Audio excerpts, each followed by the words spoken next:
Welcome back, everyone. Hopefully you guys had nice, relaxing time and nice lunch. We're now moving on to another fascinating discussion on the role of artificial intelligence in management and empowerment. Session 7, Emerging Technologies, the AI for better engagement and empowerment, will explore how AI is transforming decision-making, policy implementation, as well as everyday human behaviors in our society. This session will be moderated by Professor Ki-hyun Lee from Underwood International College, Yonsei University. And without further ado, let's the session begin. This session will be proceeding in Korean. As was introduced, I am Professor Lee Ki-hyun.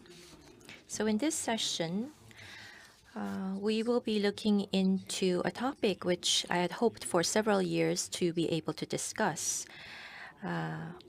And the first speaker is Professor Lee Jun-han of Seoul National University. Please give him a warm hand. And the second speaker is Professor Kim Joo-ho. And thirdly, we have Professor Jin Song-Jin-young. Thank you very much. So we will be listening to the presentations by the three professors and then go on with a group discussion. So Professor Lee Jun-han first. Thank you very much. Good afternoon, everyone. I am from the Department of Communication at Seoul National University. My name is Jun-hwan Lee.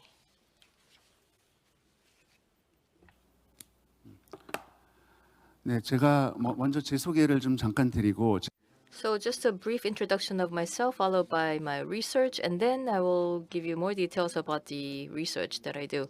So I have received my PhD in computer science in ATCI, and then now I am currently a part of the School of Social Science. So then you can see that my research largely involved both computer science and social sciences. Now, more recently, my areas of research are AI as human partners. Now, so far, we have been discussing AI more for the technological development, but then now we have to focus more on how people can coexist, live together with AI, which is also an important thrust in my research. So then I would like to introduce just a number of research cases that I have recently involved in. The first is about the automated journalism, so that is from data to news. So from 2015, the Korean baseball game coverage was the beginning, followed by the presidential election as well as the local election news. So the AI was developed to turn data to news. And then now more recently, we're also studying a lot about the ChatGPT. So we are also trying to utilize LLM to produce newspaper articles. And another, which is also related to that, is the AI-based fact-checking. Now for this, we have produced about 100,000 data sets for training. And then we have also come up with the AI model to do the fact-checking based on that. Now, of course, my lab, so not only that, but then also the conversational agents. So we are also highly interested in that, for which we have also done a number of studies. As you can see here, the examples here involved group chatting. So for example, if we are conducting projects in the school, then of course you would create a lot of group chat rooms, right? So then the group chat room, the AI, perhaps it serve as a moderator in the group chat room. So that is another study that we have conducted. So in this case, the group chat, the AI would coordinate the time, and also those who are less active, then it would also encourage those to participate more. So then after conducting such a series of research, what we have discovered is that people rarely speak clearly. So people's utterances are not very clear. So if we are clear enough, then the AI would better understand the intent. So sufficiently understand the intent of the utterances. But then in most cases, they're not. So it is very hard to understand the intent. So a small example here. So let's say you go to the McDonald's and then now you ask for a Big Mac hamburger with small size wedge potatoes and a large Coke Zero. So you could say that, but then a lot more people could also say, well, I'm not very hungry. What's most popular here? So you could also be a bit vague. So I'm not really a, beef person. So do you have anything else? So people also tend to be quite fuzzy. So then what we have been focusing on more recently is now on the left-hand side, the blue box, that is the vague dialogue. So then based on that, we would also extract the parameters to better understand the intent of the speaker. So then this is our overall system dialogue. Now from the user input, so then in this case, this would be the objective object function. And then now from this, they would find the preference. And then now based on this, they would also come up with the optimizer function to understand the speaker's intent. So that was the objective of this study. So I have explained the number of research cases that we have done. And all these studies discussed for the HCI and HAI research. So HCI research, human-computer interaction, it focuses on improving system usability and information accessibility. So then for these research, then have they been helpful in addressing the digital divide in our information-driven society today is my next question. Now, of course, the digital revolution has brought about a lot of opportunities as well as challenges. One of them being the digital divide, which is one facet of the information society today. I remember really poring over these books when I was younger. I remember I was in college. So that is The Third Wave and Power Shift by Alvin Toffler. So in these books, Toffler also talks a lot about the information gap, the information divide. So as the information and informatization continues to progress, then there will be a divide between those who are more acceptable of them and those who are less, leading to more divisive society as well. And since then, we are now years into the information society, meaning that those who are able to dominate information and also so the volume and the quality of information that you can dominate would also determine the power structure of the society. And so then what has happened since then? So I can see that looking at this survey, then we see that the reality is not as bad as our worries. So for example, according to the 2020 survey, then the digital access level for digital disadvantaged group is 93.7%. And also digital utilization level relative to national average is also quite high, because we see that the digital technology and the devices are also being made accessible to many different countries. So this shows that the digital technology itself is reducing the divide.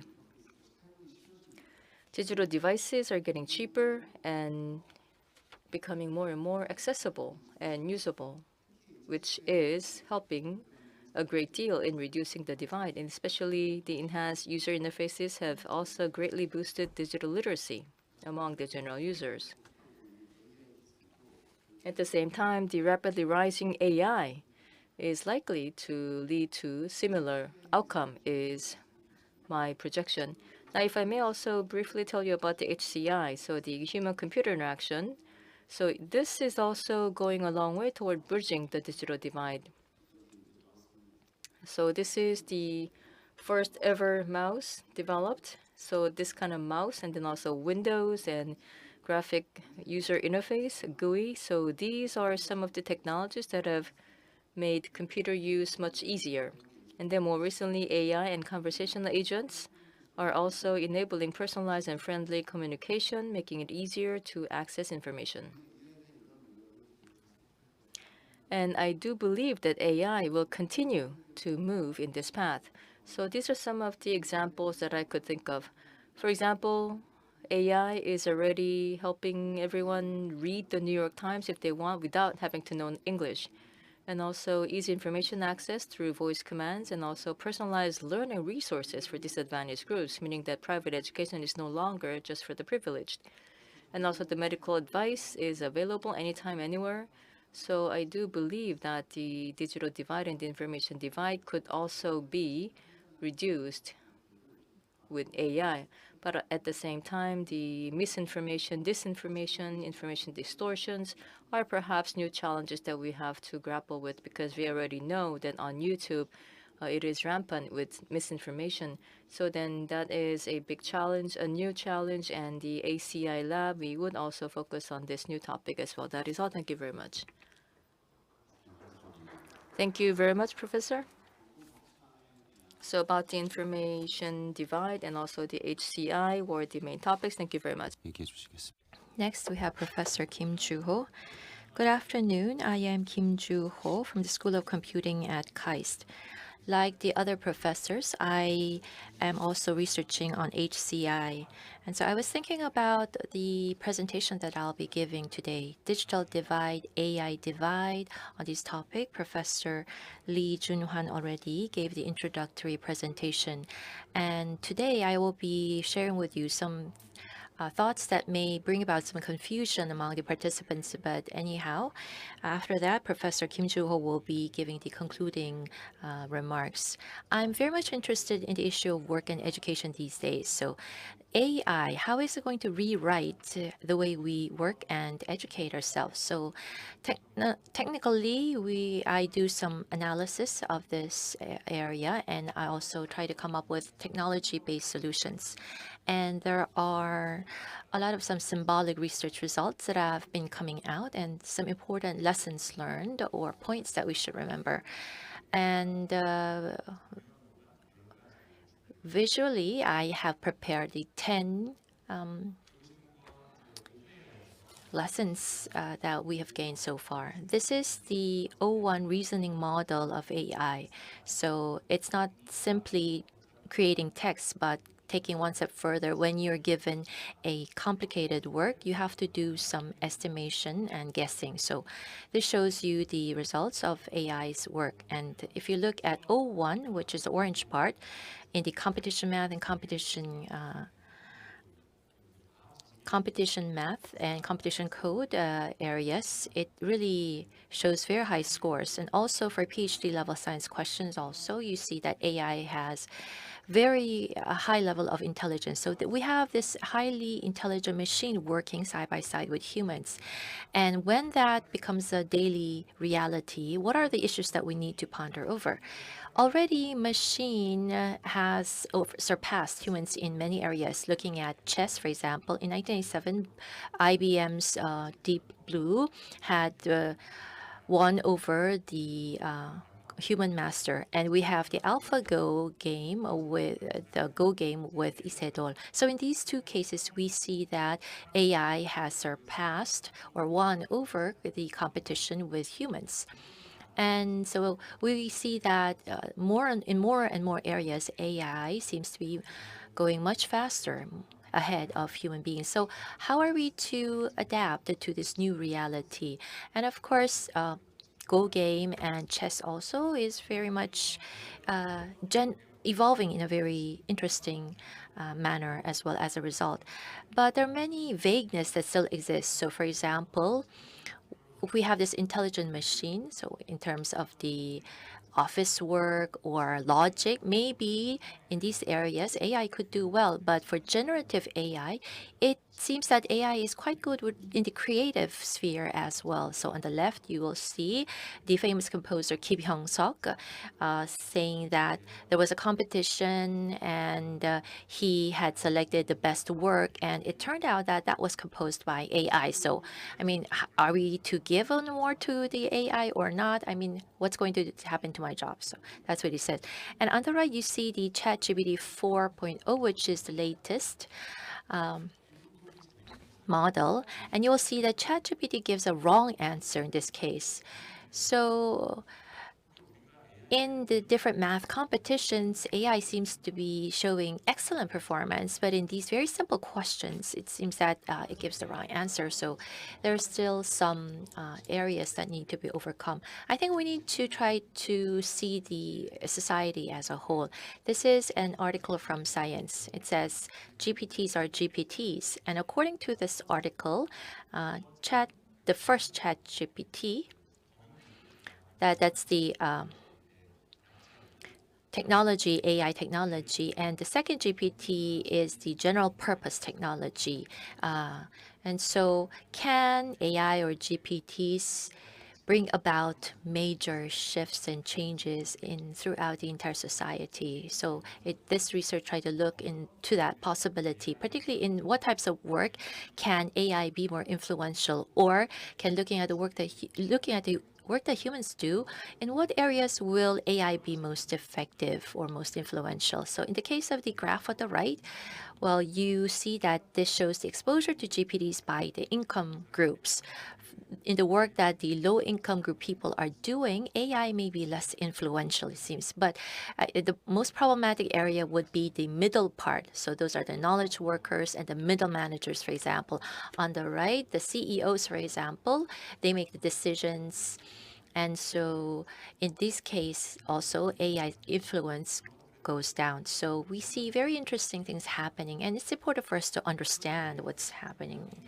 The effects of AI, if you look at it more closely, you will see that it's not as simple as it seems on the outset. So you will see this is robot surgery.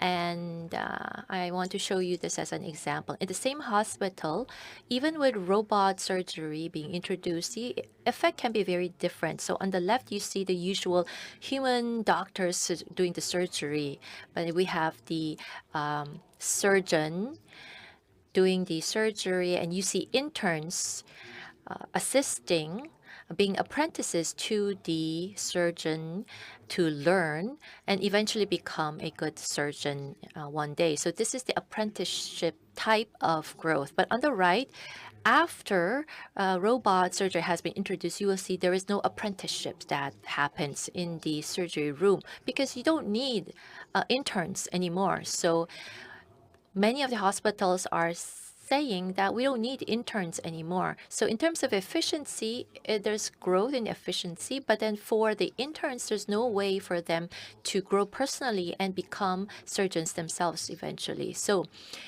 I mean, even with AI penetrating different areas of society, it really depends on what area or sector you're talking about when you try to determine the influence of AI. So even you have the same AI, there are areas where it's more influential and also areas where it's less influential. And also there are groups that benefit from AI more versus those who don't. And it seems that what we are missing at this point is that we are always trying to focus on raising the ceiling. So for example, trying to help the surgeon rather than trying to train the interns to become good surgeons. So the problem here is that because of this gap, accuracy gap that is widening further, it's going to bring about even further divide among people in our society. So what we want is that we need to have this interaction-centric narrowing of this accuracy gap. So we have to think about what group that we're trying to target to assist so that AI can be really useful for them. So seen from that perspective, there are areas where AI can do a lot of good, one of which is education. We can think about AI tutor, for example. So AI would be a multi-model teacher. So it would sketch on the pad and also give verbal explanation as well. So this is the application of AI in education, which brings about very ideal results. So let me briefly show you this. That's correct. Now, looking at the triangle, which side do you think is the hypotenuse? Really, Remember the hypotenuse? I'm not totally sure. I think.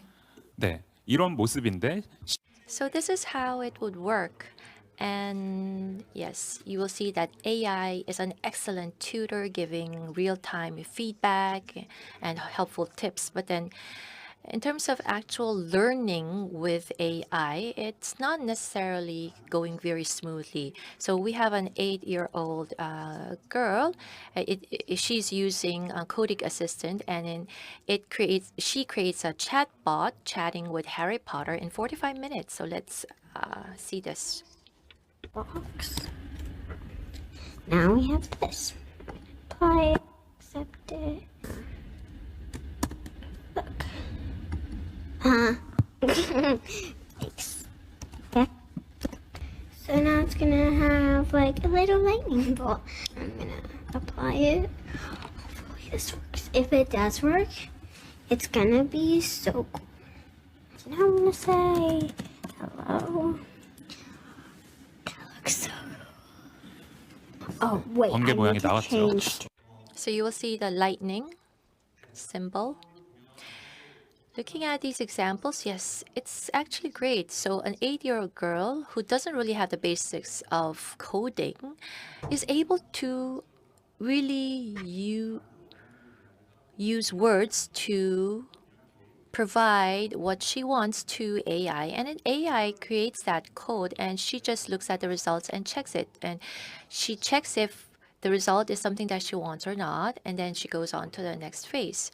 So is it possible for us? I mean, is it good for humans to learn coding this way? On the other hand, you can see that there is indeed a great benefit that AI provides us, because even little children can now do coding. So generative AI definitely has a lot of plus, but then in terms of quality evaluation, quality validation, it also can has important implications. So when we do coding and other work, oftentimes we find it very difficult to begin, because for humans, we have difficulty with generation part. But then after generation, validation is relatively easier. But then for machines, it's the other way around. In terms of the generation, it does the work quite well, but then validation, it does a poor job. So in terms of learning as well, can AI really help with our humans' education?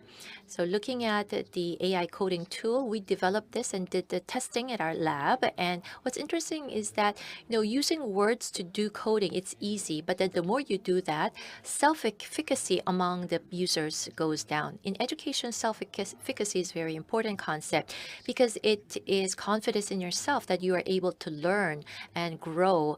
But you use a lot of AI, this leads to less self-efficacy, because you want to do something more sophisticated, but you have to use words every time to use AI tools.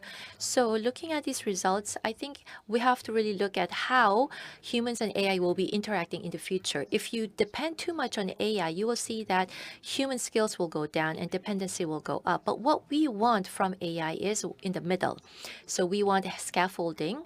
In other words, initially, these tools can be very helpful, but with the passage of time, the role of the tool will go down. Whereas for the humans, what they can do on their own is going to go up. So this is the general result that we want from education. And the last part also will be possible. We have a very strong AI tool, and AI and humans can grow together. As I grow, AI also grows with me, providing me with more sophisticated, better feedback. But oftentimes, the tools or the support from AI that we are seeing these days is on the top. It mostly has to do with dependency. So it's more natural. So how can AI do what people do more and better? But is that the right interaction that we want long-term wise? So as a researcher, these are the issues that I'm really pondering over. Thank you very much for your attention. Yes, thank you, Professor. It's very interesting, and as you said, it gives us a lot of food for thought. Lastly, we have Professor Song Jin-young. Good afternoon. I am from the Yonsei University Underwood Graduate School. My name is Song Jin-young. And today, now at this GEEF conference, well, the purpose of this, the theme is Sustainable Development theme. So then now for the HCI researchers, what can we contribute for sustainable development? So I'd just like to share with you my case in this brief presentation. So now first about the human-computer interaction. So for the HCI, then this is about interactions and how we can facilitate the interactions between humans and computers is basically what we do. So then how we can facilitate interactions, meaning how humans and computers can collaborate to perform a specific task better, more accurately, more efficiently. That could be one. But another is how can we make this interaction more fun. So that could also be another purpose. Another purpose could be to make the interaction more meaningful.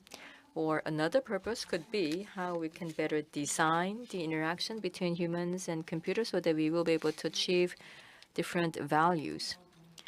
So then it is from this perspective that the HCI, the human computers interaction, would utilize true state-of-the-art technologies and also would delve into the social sciences as well as other areas of humanities. And that is why I believe that the three researchers in HCI are here together on this podium. For myself, it is such a privilege for me to be amongst such luminaries. But anyway, so that I believe that is why the HCI researchers are here today. Now, while we think about sustainability, then for me, the first thing that pops into my mind is environmental sustainability. And especially these days because the AI technology is becoming so advanced. So now there are attempts being made to apply AI on environmental issues. So the first two news that you see first is from Bloomberg. And this is about how AI is helping the environmental transition.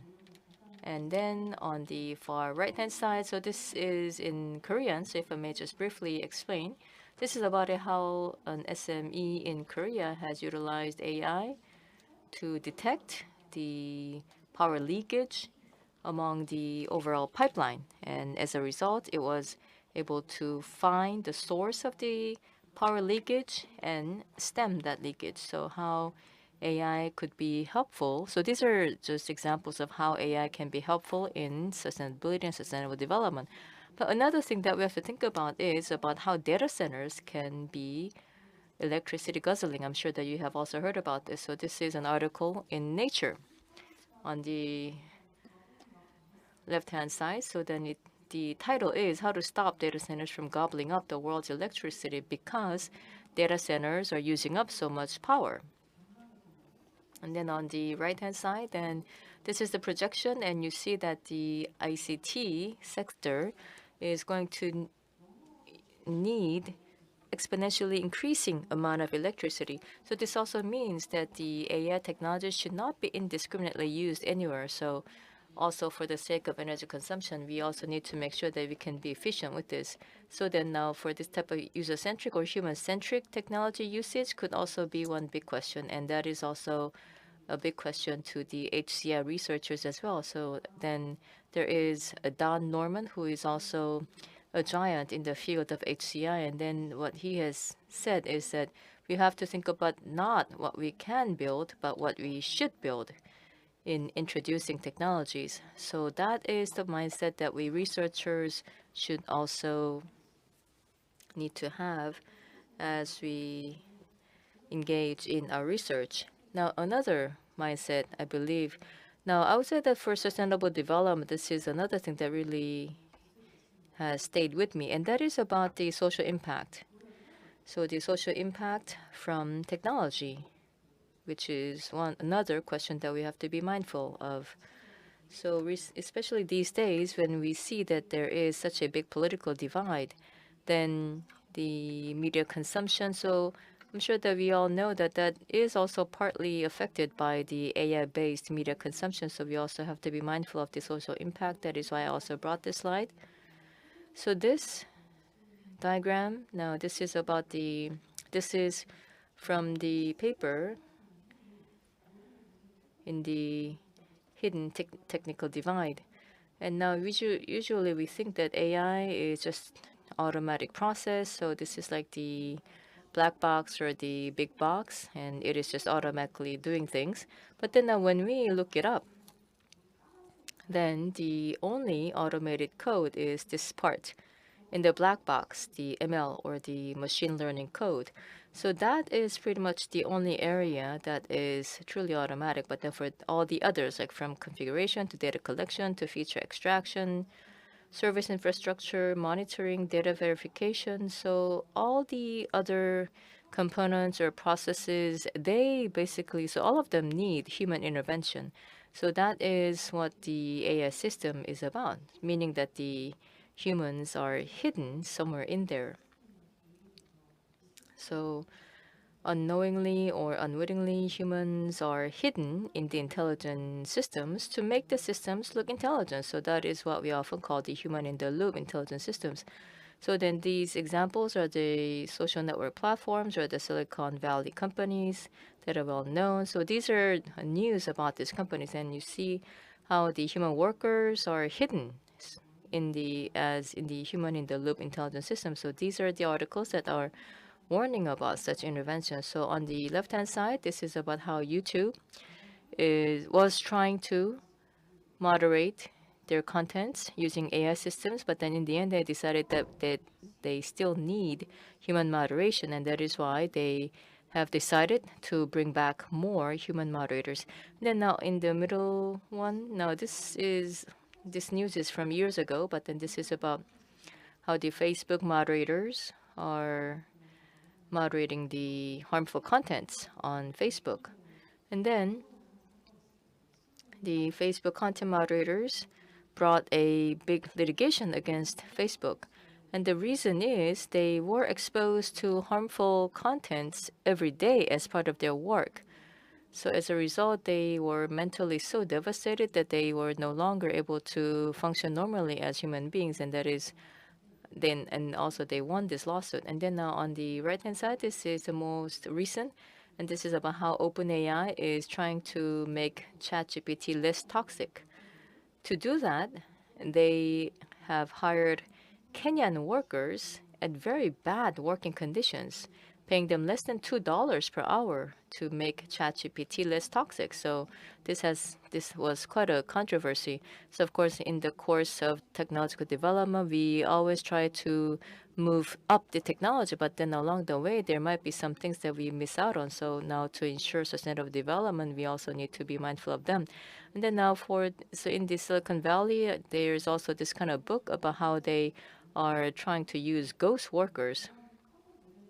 And this is another research that we have done. So the content moderation, if it is absolutely necessary, then how can we make that work easier or better? So that was the idea. And then now we thought that perhaps just utilizing just very simple intervention, we could reduce the negative impact. And as a result, we were able to discover 2 approaches. And then for the others, I would just have to skip through because of the time constraint. So then now again, thinking about the social impact, and so around any social issues, we know that there are rarely right answers because there are so many different stakeholders with clash of different values. Given such a situation, then as we develop the AI system, then we also need to make sure that as many stakeholders can be involved in the development to make sure that we could come up with something that we can agree on. Maybe it is not the best, but something that we can agree on. So that was also another study that we have conducted as part of the HCI research, and this is from Professor Lee Min-kyung from Texas Austin University. So that is just another example of the paper. And then now for us, for the sake of sustainable development, we are also utilizing the design thinking process, meaning that we want to first empathize with those with issues. We need to define the issues then, and then come up with the ideas about the solutions, and then produce the prototype for the best ideas, testing them and so forth. So that is the kind of iteration that we do. Thank you very much. All right, thank you. So yes, I see that she has actually mentioned quite a number of things, so much so that I cannot sum them up in a few sentences. But then, again, the biggest reason why I have invited the HCI researchers here is, as Professor Song has just mentioned, is basically these are the people who think about how we are going to use technology for the sake of human beings. And that is why I thought that their insights were going to be useful and valuable for the rest of us. So we see, after listening to the presentations, it seems that there's a lot of interest in the relationship between humans and computers or machines. Let us begin with a discussion on the divide or the gap. The 3 speakers will be given the same question. Professor Lee Junho-han did mention this briefly. The acquisition of information and also using or increasing the value of this information, I mean, what kinds of efforts are necessary to be able to do so? So can you briefly talk about that, or what is happening on the ground? Right, then before the information society, if anyone were to monopolize information, then those without would see this and that kind of problem. So I believe that that was a kind of concern that we had. But then I did show you some data on how the data that would dispel such concerns. So it seems like we have less of an information access problem. But in contrast, the problem that we have now is information overload, meaning that we are exposed to the kind of information that we do not have to be exposed to. So one big issue would be, as Professor Song has mentioned, so in this political mood, so of course, I mean, that also has to do with the current political mood. But then we see that, yes, information access is very easy, but then in terms of how we can filter out the information is not as easy. And sometimes people just see the information that want to see.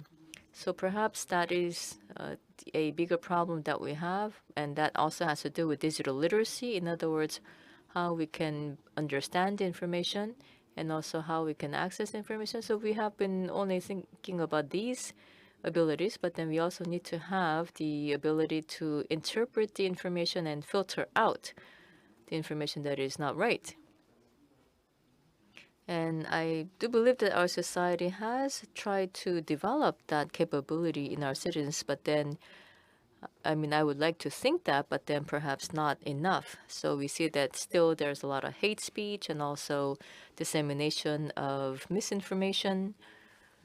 And also, once we are exposed to that type of information, then how we can filter out the bad from the good ones. But so perhaps those are the kind of capabilities that go beyond the question of digital literacy, and that is probably where we are today. 교수님 혹시 Professor Kim Joo-ho, anything to add? On divide, well, AI, what kind of divide or gap can it create, and how is that going to influence the issue of information? In the example I gave earlier, it also showed an example of the gap. So the effect of robot on the surgeons versus the interns are very different. So it also, depending on the income level, the influence can be different as well. Looking at the recent results, well, I keep mentioning that I'm going to give a lot of confusion and chaos to your thoughts, and yes, that's going to happen in society, because when AI is introduced, the juniors, they will be really hurt and they won't have the opportunity to learn, and this is going to actually lead to a lot of losses on their part. The companies are not hiring the juniors. And we also see the reverse happening. The middlemen, the middle managers, for example, they are being replaced by AI themselves. And the juniors will have to take on the work and the role of the seniors immediately without the middlemen. So there's a lot of confusion and chaos that's happening. So this gap, I mean, depending on the context, depending on the issue, the results can be very different. It depends on what organization you're talking about. So we need to monitor that process, because if not, I mean, it's not that AI is going to replace humans entirely, but within an organization, and depending on the dynamics in that organization, this issue of gap brought on by AI is going to be very different. And so it's going to have wider implications to society as a whole as a result. Thank you, Professor Song. Well, I would also be brief. Now, for the sake of fun, allow me to play the role of the devil's advocate.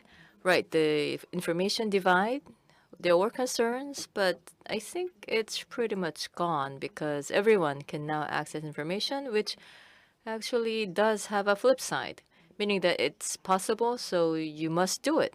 So now the children these days, there's so much that you need to study, there's so much that you need to know, because you can, because you have the access. So it seems like there is an overabundance of access to information. So, and also because there's so much access available, it seems like you have to go everywhere to find information is one counter argument that I would like to throw. Thank you. Yes, there were many important points that were mentioned. The first thing that I'd like to also hear again is the context of the gap or the divide. So we cannot define the issue of divide very simply. We have to consider the context. So there are some other dimensions that we need to consider. And Professor Song, what she has mentioned also is very important. And Professor Kim Joo did mention this briefly also, the generation validation. And that's all interlinked. And but Professor Ichudan has mentioned also, there's easier access. But in terms of the ensuing fact checking, there are a lot of related problems or issues that can happen. Previously, we focused on access to information or infrastructure. That was more important. That was the focus. But then looking at what's happening recently, I think there are other issues that we need to consider or take focus on. Is that a good summary of what you have mentioned? Well, to break ice, I would like to share with you some things to think about. So whether it's AI or any other technology, I gave the example of the floor versus ceiling earlier. So there are new technologies, emerging technologies can bring about great benefits. AI also, it brought on major improvements, and it's the same for internet previously as well. But then as time passes, there were some problems that followed. And so to prevent or solve those problems, related technologies and measures or regulations were developed, and also efforts to improve literacy as a solution. But is this process sustainable? I have some issues. So, I mean, you may think that this is just a game of playing defense and offense because there's technology, new technology, and then you have to come up with some solutions to the problems. I mean, is this the kind of future that we want to live in? So there are people who develop these new technologies, and on the other side, there are some other people trying to block the development because it has a lot of problems that follows.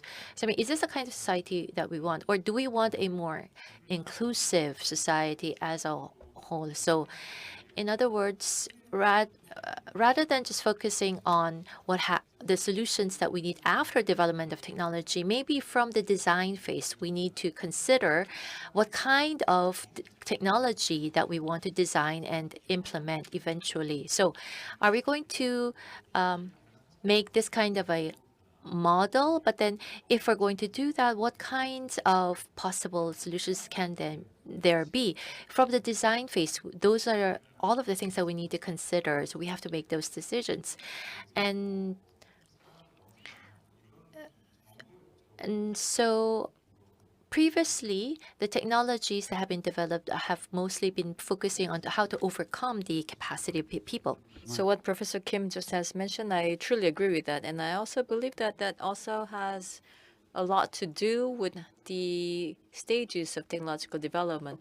So we tend to think that technology would linearly develop, but then that's really not the case. It's more like the step-like development. So that is why I agree with Professor Kim's remarks.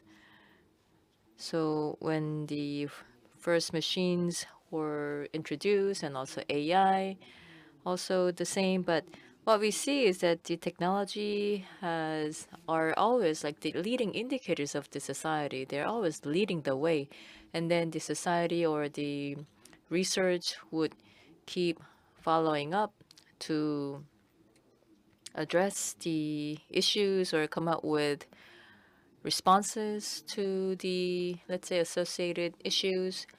But then I do not believe that it is technology moving ahead first, followed by society next.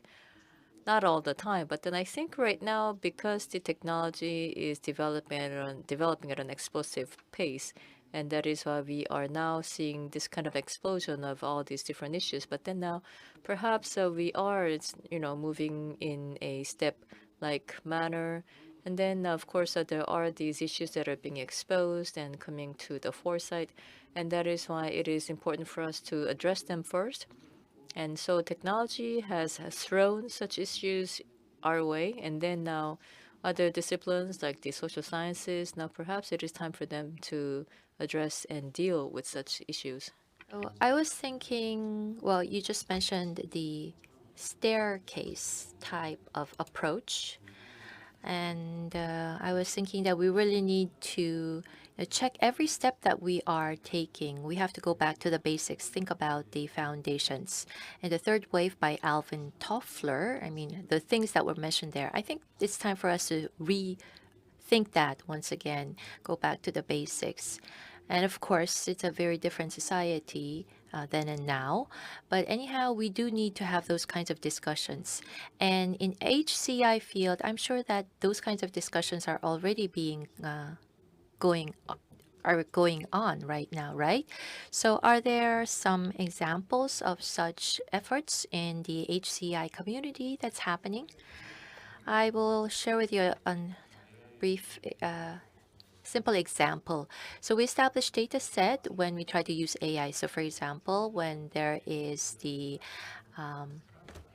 댓글들을 보여주고 이 댓글이 뭐 the trolls, for example, then we try to develop ways to be able to look at the replies of the trolls, and we use that data to train the AI to be able to identify these kinds of trolls.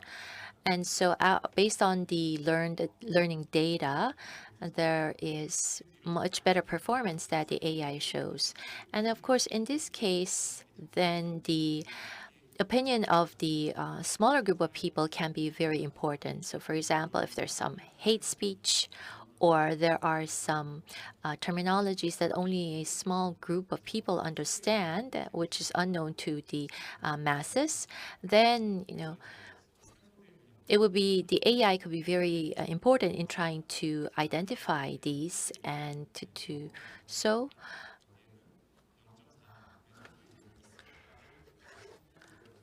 We use the proportion-related data to use as learning data for the AI to increase the accuracy of the results in the performance of the AI. And so this exercise, what it shows is that the level of accuracy needed in order to when we carry out this work in training the AI. So we have to make choices sometimes. So depending on the value that you are going after, the definition of accuracy itself can be very different. So I just share with you a simple example. Thank you very much. When we assess the model in terms of the accuracy, I mean, we always use the previous metrics that we've been using so far. But what you're saying is that it depends on the context, right? So it seems that we have been less focusing on the importance of context today. I wasn't going to respond, but then I do believe that what Professor Song has mentioned, the human in the loop, so that is also a very important approach in that same context. Yes, I agree. So that is a similar approach. But then now, because the foundation was mentioned earlier, so that wasn't really a prepared response. And so I asked for understanding because it's not a prepared response, so I might be unfiltered in my response. Anyway, so then I couldn't think of the word like polarization. But anyway, so we do see such a divide in our society, polarization. And also, I'm not sure whether you're aware of the Korean suicide rate, which is very serious. So all these different social ills that we think about. And I think that could also be related to like national defense.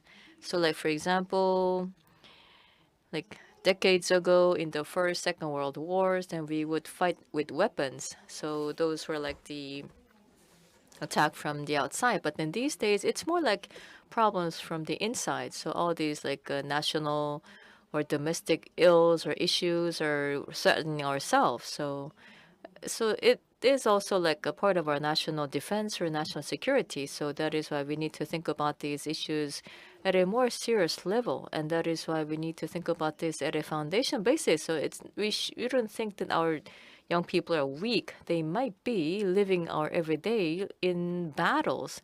So perhaps they are, mired in like a soundless war. So we need to have a different approach to our societal ills these days.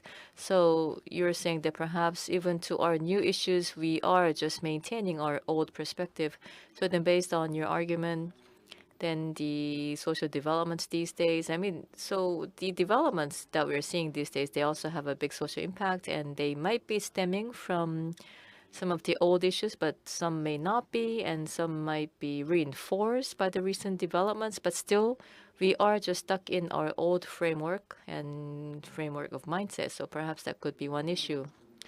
Well, then the old framework or the old perspective, so that is also associated with what I wanted to say. So that is why I asked for the microphone again. But anyway, so what Professor Kim, so when he talked about AI would be replacing the mid-level managers, and I also agree with that projection. So I also use ChatGPT to do some coding, and it felt like a mid-level programmer was right next to me. So I felt that, yes, ChatGPT would be up to performing the tasks of a mid-level programmer. So, and also Professor Kim was showing us about how young students were doing programming with their voice. And also, for example, so I have also been thinking about using this like across AI, and for example, it would use the library that I have not used or have not seen before, and was able to create an application. So I could see that that was a huge progress. So then again, in this day and age, then let's say, especially for the program classes, what do I teach them? So then what we said was not to teach them to program per se, but then perhaps the capability to plan new things or the capability of ideation, perhaps those are what we need to teach them. So we did not go deep into this, but then, for example, the mid-level managers, meaning that, that is about like normal work or immediately replaceable work, and AI would be more than ready to replace them. So then for AI, so then perhaps we need to look at it from a different mindset, to be more creative in creating new tasks. And also as educators, that should be perhaps our new objective. But of course, I am not in the position to come up with an answer these days. But then that is one thing that is on my mind a lot. Yes, I also am teaching at school, and I have children as well. And I always think about what I should be teaching my children. So an 8-year-old girl doing coding. We look at these examples and we see that younger children are required to exercise leadership. So an 8-year-old child, it should act like a team leader, it seems. So you don't know how to do coding, but you have to do it. So the AI coders will be, doing the coding work. And then this human being will have to play the role of a supervisor. So this 8-year-old child has to think like a team leader or a supervisor. That's the kind of reality, the world that our young children are growing up in right now. Software engineers, for example, you need to have at least 10 years of field experience to become a senior level engineer. And it's the same for architect also. But now, these days, even very young children are being given the burden of having to take on that role. So are we ready in terms of our education system to be able to foster these children? No. So in that respect, I mean, we're not really ready for the future. At least our current education system is not ready. And as Professor Song has mentioned, there's more access to information, which means that there is more that the children are required to do. So with more functions, I think we need to be able to teach our children on how to be able to use these functions more efficiently so that they can grow well. Thank you very much. I think it's almost time for us to conclude our session. Thank you very much for sharing all your wonderful insights. And you each have 60 seconds to give your concluding remarks. It doesn't necessarily have to be an answer, but you can also pose questions. So concluding remarks, please.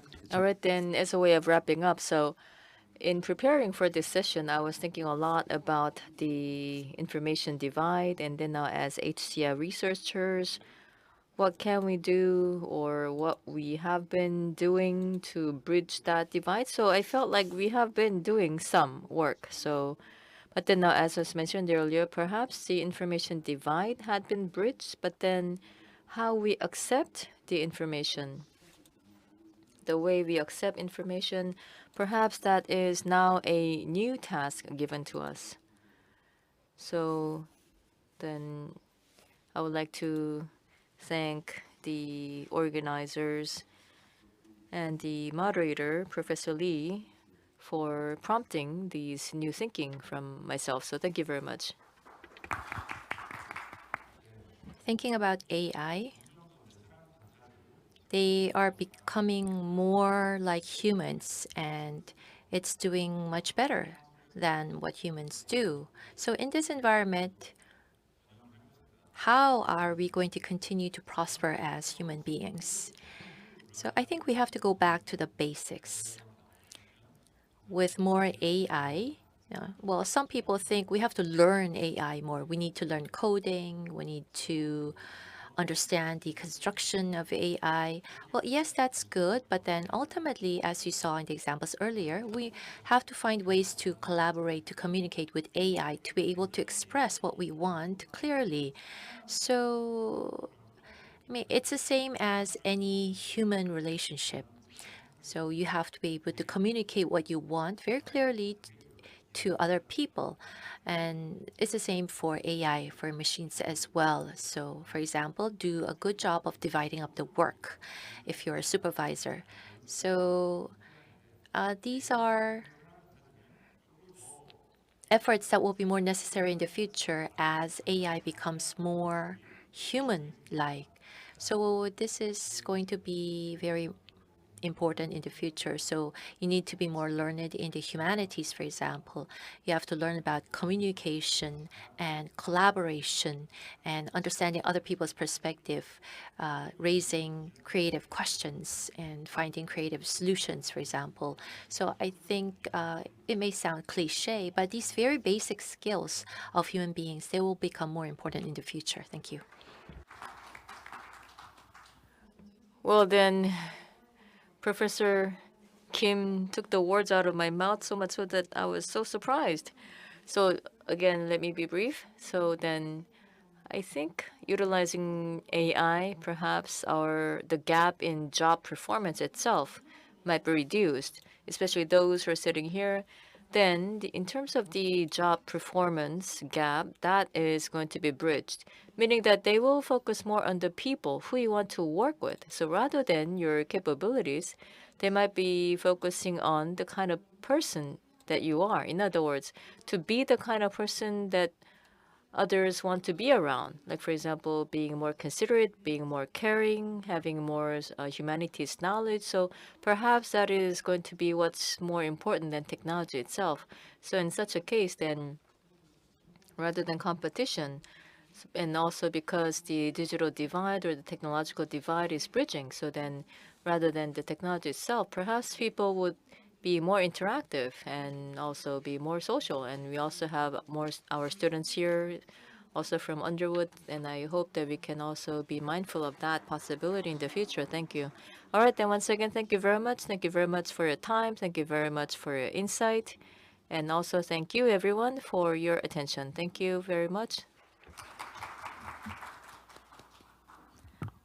Okay, thank you to all our speakers for an engaging discussion, which I personally really enjoyed, who has an interest in closing digital gaps, not only in Korea or other parts of developed world, but also in the field of international development cooperation. So that's the end of the session 7, and we'll now take a short 20-minute break before our next session coming up. Thank you very much.